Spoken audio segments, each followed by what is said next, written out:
Se mi dite, anche mi faria parte di Down, dopo da risitore ogni 15 farai una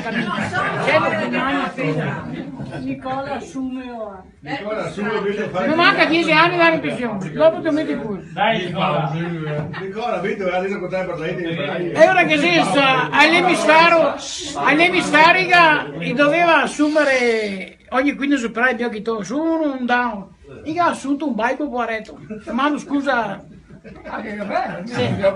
Ecco, no, che ha assunto questo bike e il direttore che fa il capo, il capo dell'emisfero, attento, fa lavorare e va bene, dopo quindi il direttore va da sto qua che fa, ciao detto, noi ho detto messo detto, lavorare, allora reparto pesca che questo qua è basta, di nascondere, va te guardare cosa che le devo fare, no? E che ha visto sto qua che gli ha vinto che una canna a pesca a un cliente e che faceva il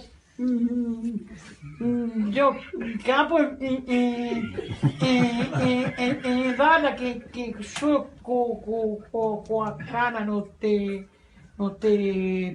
peschi mia salita e noi anche mulineo con il filo e gigante piombi il lamo e cassettina di attrassi e ricambio va bene e dammi tutto che e dopo che non te farei mia sempre pescare in riva al lago o in riva al fiume che avevo una barchetta di occasione qua che il mondo del nome che la barca e